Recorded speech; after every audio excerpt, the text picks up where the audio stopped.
I think what makes Wolf and Swallow different is that we don't really cook from a single tradition. We steal pretty much shamelessly from all of them. One day we're making charcuterie with techniques that are hundreds of years old. The next we're frying chicken and putting fish sauce, and something your grandma would probably recognize. If it tastes good, it's fair game. We call it chaos cuisine because it's driven by curiosity instead of rules. We use great ingredients, respect the craft, and then let ourselves just have fun with it. The result ends up being food that's familiar enough to make you comfortable, but weird enough to make you order another bite. I'm Chef Houla, co-owner of Wolf and Swallow, which I opened with my wife Jennifer Jane, our sommelier, and the person responsible for making sure you drink something way better than you planned to. The idea of Wolf and Swallow came from years of pop-ups, traveling, and cooking food that never really fit into a single category. We both love old techniques, weird ingredients, natural wine, and all the stories that kind of come with that. So we wanted to build a place where all those things could coexist together. We're not trying to recreate a French bistro or a Spanish tapas bar or an American gastropub. We borrow from all of them and more while trying to create something new. That's why we call it chaos cuisine. Chaos cuisine isn't random. It's curiosity. It's taking a technique from one culture, an ingredient from another, and a memory from somewhere else, and letting them all collide into something that feels completely new. We devote ourselves to making our own charcuterie, fermenting things, pickling things, cure, bake, and then we're just as happy also serving incredible fries or a ridiculous sandwich if that's what sounds good that day. I think what makes Wolf and Swallow different is that there's no formula. The menu changes constantly because we're inspired by everything around us.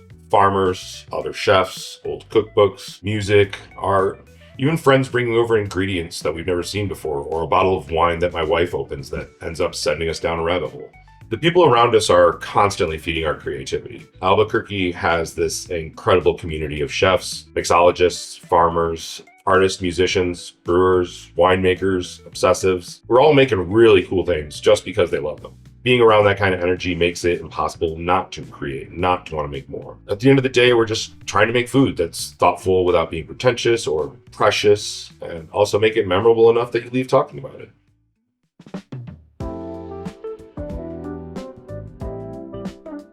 The restaurant has been open for approximately 10 months now. We did have a long build-out time as we've technically been here for 2.5 years. But with reinvigorating an 1890s building and trying to keep some of the historical accuracy there, we ran into plenty of little hiccups along the way. But we're happy we're here now and we're happy we're open.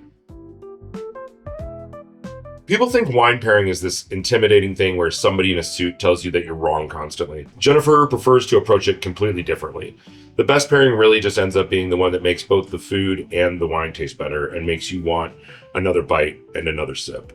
Sometimes that's an expensive bottle from France. Sometimes it's an affordable, weird sparkling wine you've never heard of. It's supposed to be fun. It's not supposed to be a test. She's constantly introducing people to wines they didn't know they'd love, and that's one of my favorite parts of what we do here. The restaurant is definitely about food, but it's also about creating experiences that people remember and bringing together community. I think people take restaurants too seriously sometimes. Come in, order something you've never had before, ask questions, drink something weird, share food with friends, and don't worry about doing it right. That's the whole point. There is no right. When Jennifer and I started doing pop-ups years ago now, we'd spend all day cooking, haul everything across town, set up in borrowed kitchens in unfamiliar spaces, and just hope people showed up, because seeing a table full of strangers become friends over food and bottle of wine never gets old. That's still my favorite part of this job. Whether you're celebrating something huge or you just wandered in because you're hungry after certain extracurricular activities, maybe, you're welcome at our table. Our goal is really simple. Make honest, creative food, pour incredible wine, support the people making both, and create a place where curiosity is rewarded. We want Wolf and Swallow to feel like the kind of place where everyone leaves having discovered something new.